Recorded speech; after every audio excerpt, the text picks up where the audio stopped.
Episode 5. Now that we've finally gotten our second class, I feel like continuing the main story, but to do that we'll have to be a certain level. So we'll go ahead and start the Black Mage or Thaumaturge questline. The scepter well complements your avid desire for destructive power written upon your features. Now, we shall complete your initiation with a trial to test the limits of your aptitude for channeling thaumaturgy. Huge hornets, star marmots, and snapping shrews inhabit this land in abundance. Exercise your sorceress might and slay 3 of each of these creatures before returning to my side.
I will actually have to read this because I don't fully know how Black Mage works.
So basically use fire when under fire effects, and use ice when under ice effects. Not sure when you would switch.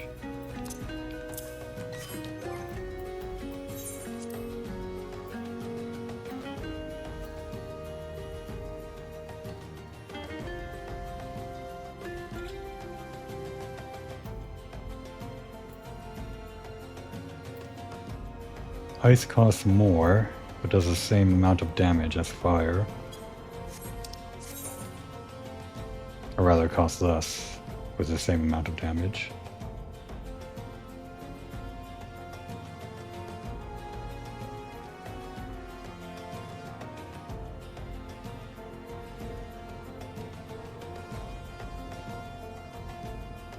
I see. Ice is used for recovering MP, while fire is used for more damage.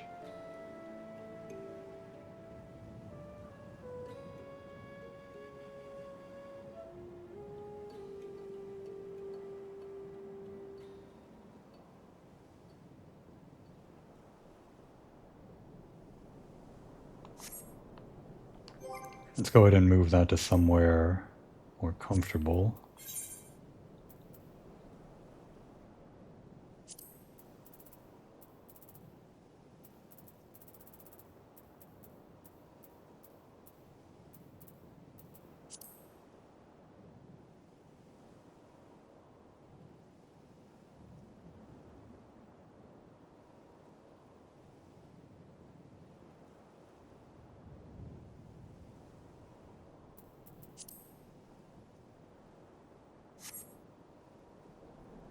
That'll be good enough for now. Let's see how switching between elements works.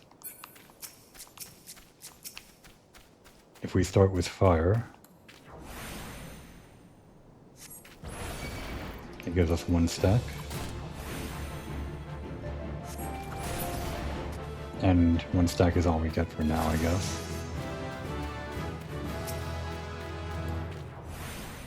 The cost is 1600.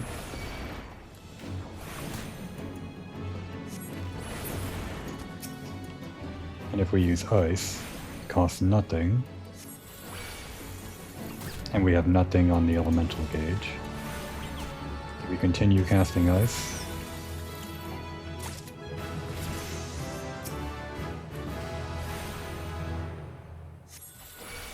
we gain 2500 MP per cast.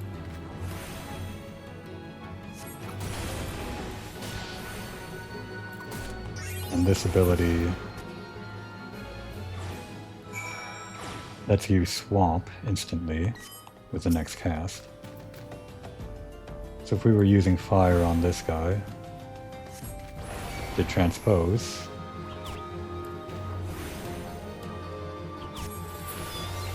our next dice is already applying the bonus. I'm sure it'll get more complicated than that.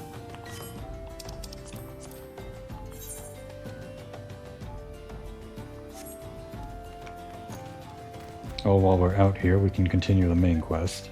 I've delayed it long enough, so let's do that.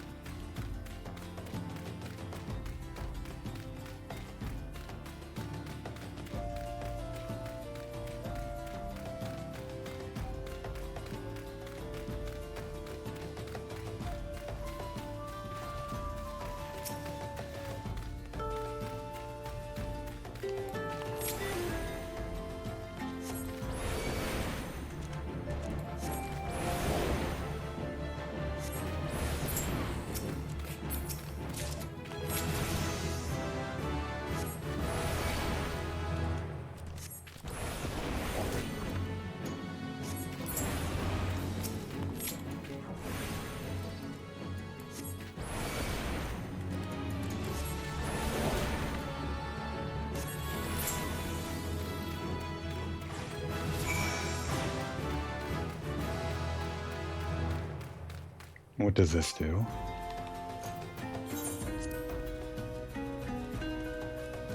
Damage over time. Can only be cast when gaining fire or ice or switching between them. I guess we can try it out. So we've gained fire, and we can cast ice, or cast lightning.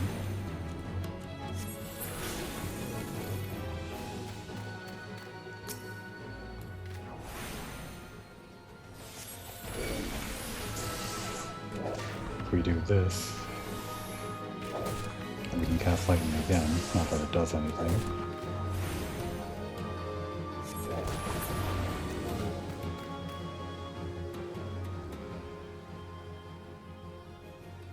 We'll put transpose down here for now. Maybe have fire and ice on opposite sides.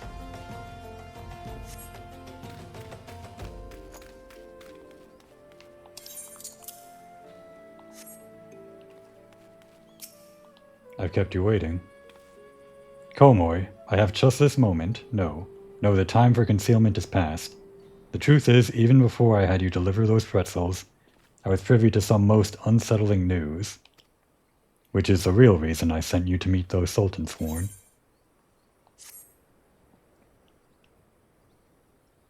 A young noblewoman from a very prestigious family has run away from home, and I've been ordered to see her safe return. The Sultansworn you met earlier are assisting with the search. Alas, it seems they have found no trace of her. I apologize for not being frank with you from the start, but we must proceed with caution. Should word of her disappearance spread, I fear others with less honorable motives may join the hunt. And should we allow her to come to any harm, not even 100 beheadings would be a punishment enough. This cannot happen, Komori. It must not. I need you to help me find her.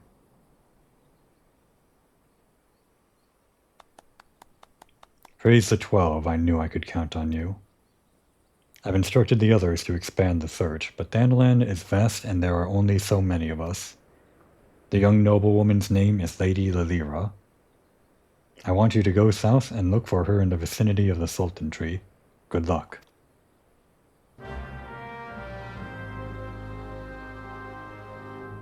On my main character, I started in Gridania.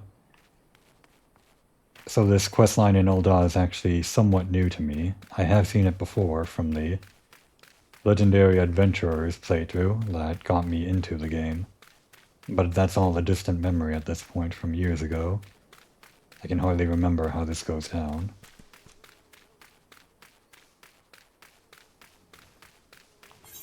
Oh, I should complete that quest.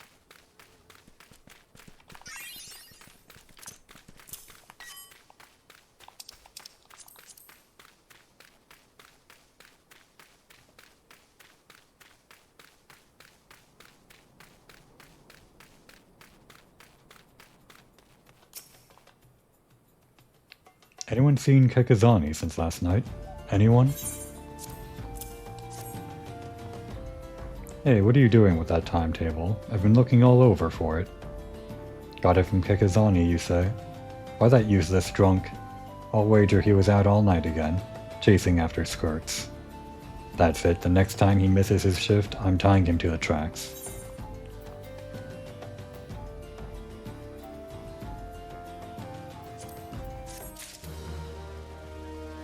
Perhaps I should be going for the gill, so I can buy whatever I actually need.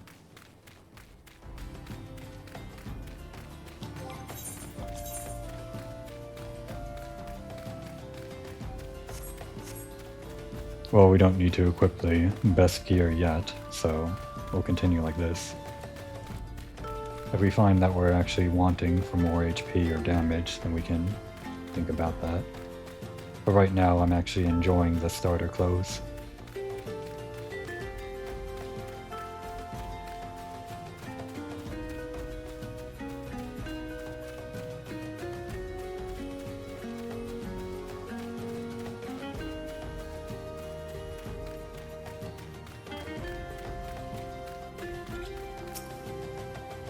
Oh, Sultan Tree. Instance battle. Yes, we've already done that. I think probably we should have done this first, but...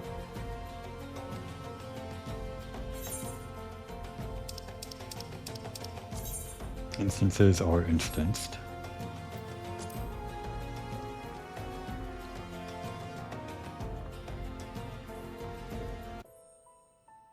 Oh, Sultan Tree, hallowed spirit of my line, forgive my weakness. My failings have cost us dear.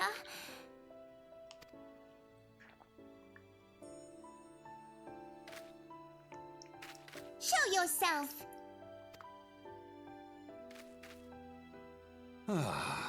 As you command, O Lilira.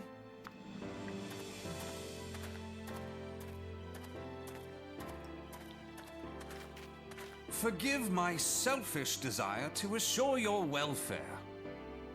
I don't recall requesting an escort. Simply pretend we never met and continue on your way.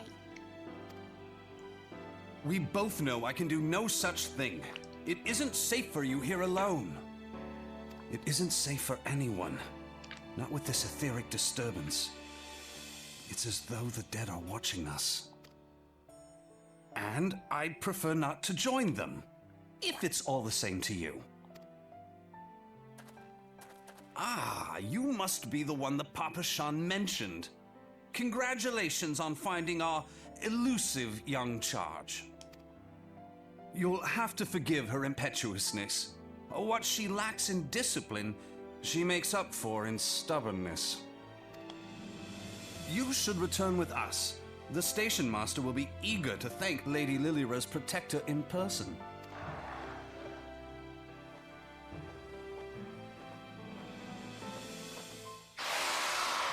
Alas, the station master will have to wait. Dear Lilira, for my sake, please stay out of harm's way. As for you, dear friend, for Lilira's sake, Please stay in harm's way.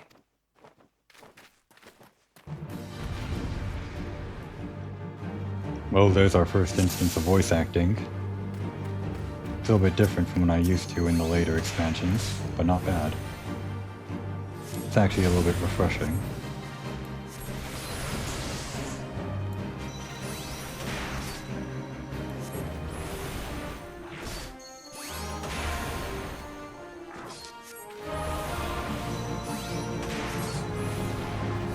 I should be doing that.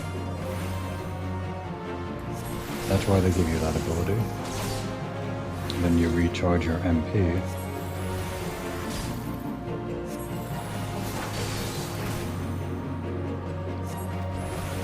Gotta remember to transpose.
Whew.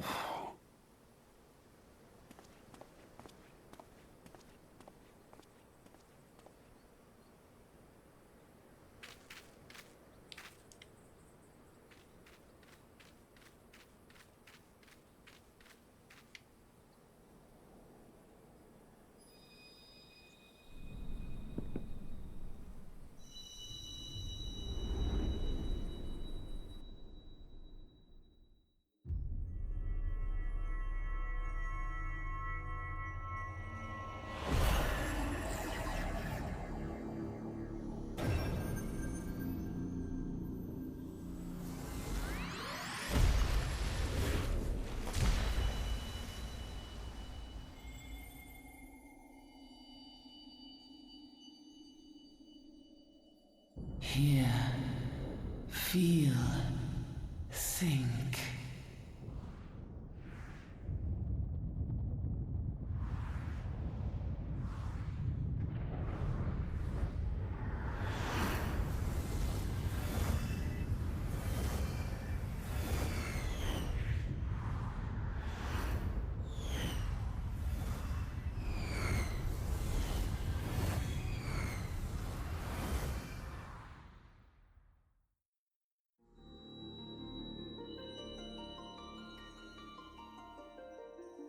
Crystal Bearer.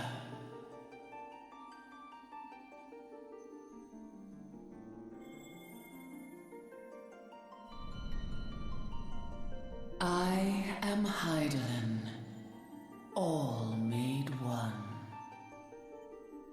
A light there once was that shone throughout this realm, yet it hath since grown dim.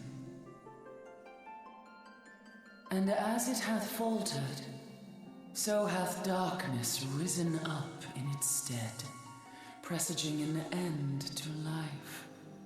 For the sake of all, I beseech thee, deliver us from this fate.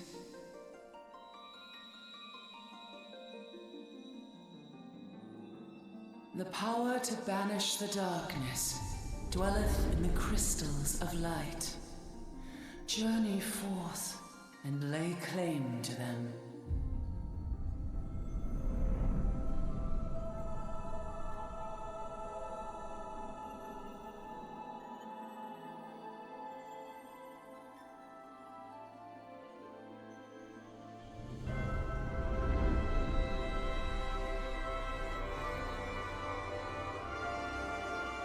By thy deeds shall the crystals reveal themselves to thee. Only believe, for the light liveth in thy heart.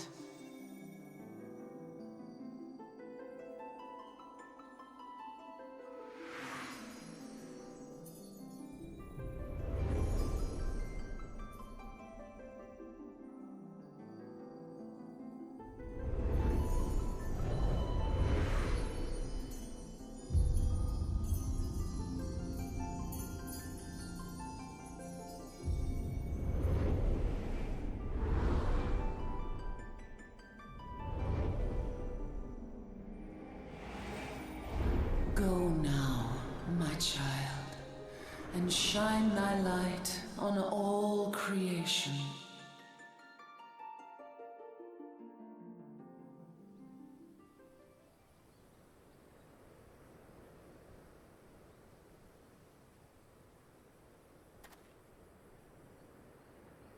Ah, coming around now.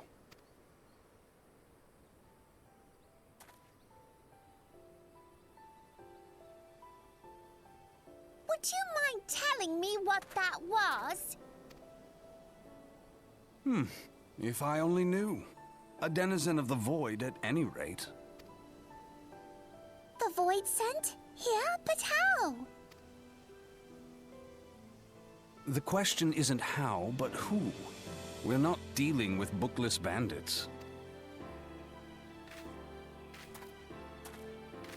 Don't suppose the answer came to you in a dream.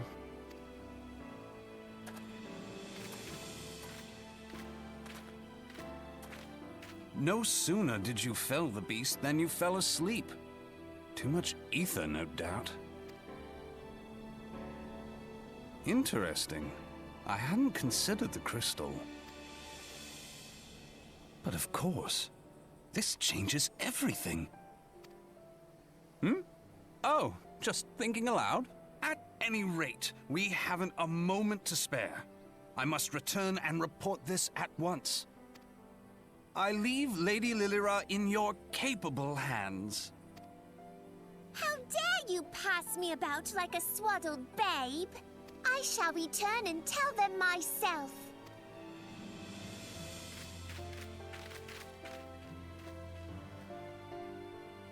As you wish, your impetuousness.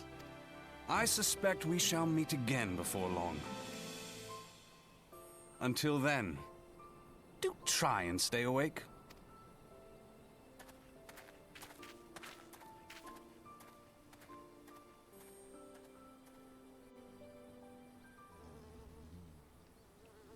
That was fun. I didn't realize so early on we encounter our first conversation, or monologue, with Heidelin. I guess at this point, Komori's really feeling herself. She only just picked up a scepter and is already having visions and hearing voices, and seeing demons flying about. I think she realizes she truly is built different now, and is going to continue down this path.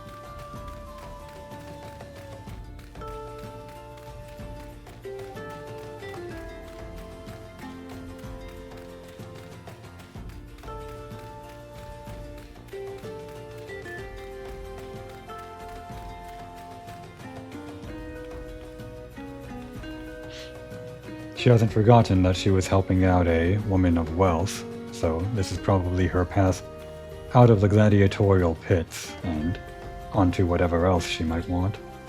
Probably more power.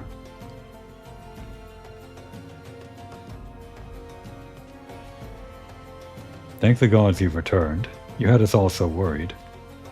You do realize what would happen if a person of your noble stature were to be injured, or worse? Why, Her Grace the Sultana would be beside herself with grief, and so would her subjects. I dare say they'd be weeping in the streets. But I have already given you cause to weep, Papashan. You and the people of Ul'dah.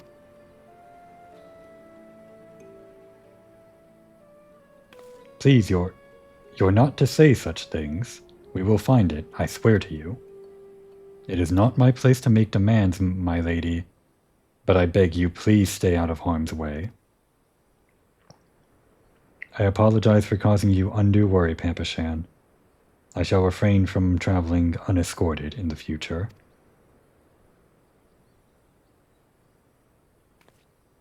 Was it Papashan or Papashan?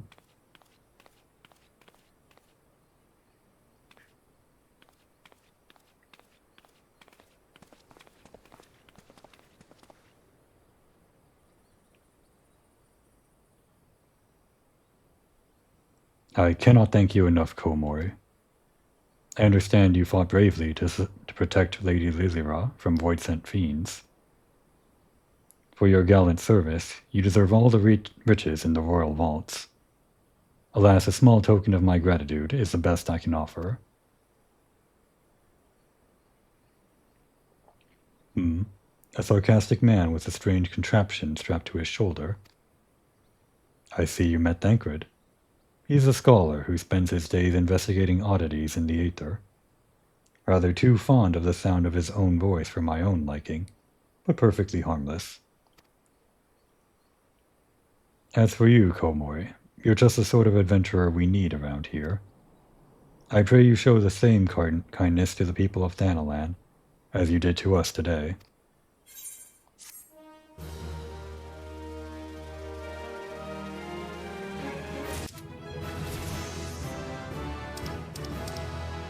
Alright, we got 132 gil. I think Komori is slightly disappointed that that's all she got for helping out someone of wealth.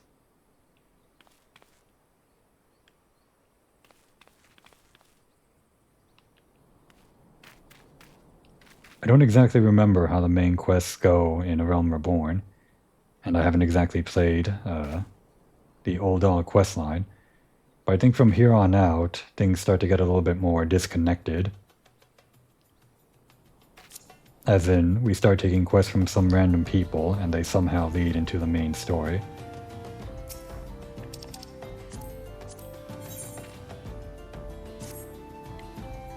You're an adventurer, yes? If you're not otherwise occupied, I have a favor to ask. I've resolved to repay a debt of gratitude which I owe to the owner of the coffer and coffin. For this purpose, I've purchased the royal plantations, a prodigiously plump pumpkin, a particularly popular piece of produce. I think it's a writing quirk that the Lalafell tend to talk in alliteration, which is going to be a pain for me.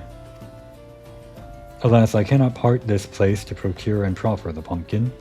You see, the scheduled shipment from Nanawa Mines, for which I wait, is late. I would prevail upon you to pick up the pumpkin in my stead and see it safely to the coffer and coffin. Present this receipt of purchase to Gagari at the royal plantations, and she will yield it to you. I apologize for asking you to attend to this time-consuming task, but I truly appreciate your assistance.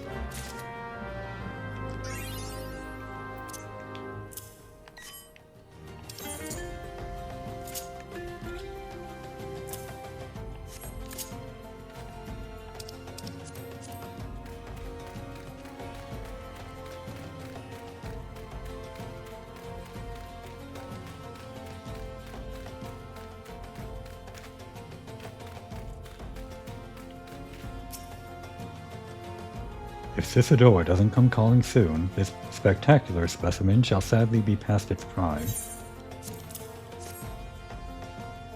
Oh, so you're to deliver this decadent delight? I can say with confidence that any gourmand would be grateful for such a grand gift. Here's the pumpkin. I hope it meets with Roger's approval. Fresh produce is somewhat scarce in these parts, and as such we are always deluged with demand. You know the way to the Coffer and Coffin, correct? It is beyond the bridge to the northwest. Look for a place where the local laborers lounge. Even with the wellsprings of water by the wayside, cultivating the dry domain of Thanalan was a daunting deed. Such an achievement could not have been attempted were it not blessed with the bounty of the Sultana, and the boldness of our botanists.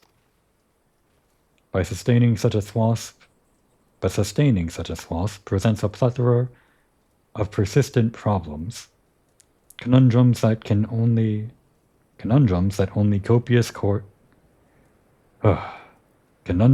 only copious carts of coin can conquer. I think I'll try to not talk if I don't have to. Especially to a Lalafell, if they're going to be alliterating like that.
I'm sure there'll be more bugs up ahead.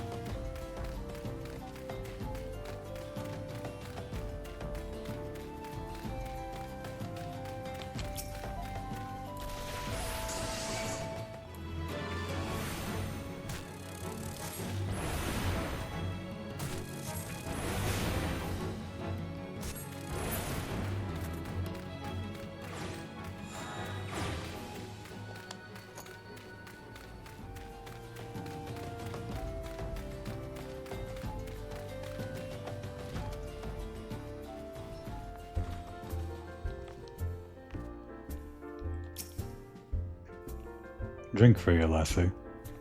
You won't be getting better ale or spirits for your coin than at me place. What's that? Wee Sisadoa asked you to bring this here to me? Huh. So even that foul-mouthed drunk knows the meaning of remorse.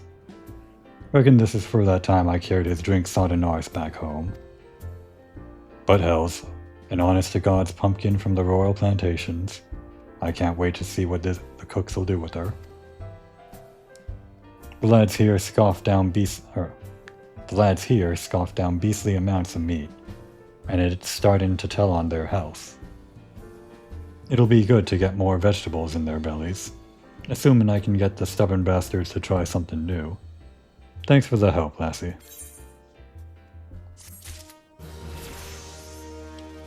I'll go ahead and eat that food for the experience bonus. I guess we already had some food.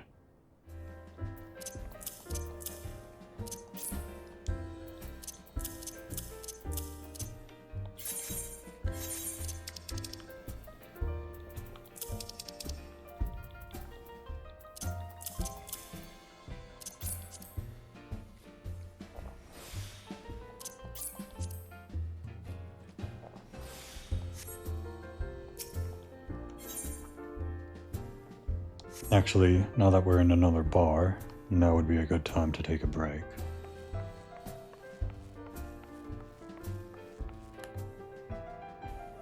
I'm sure these people don't mind our company.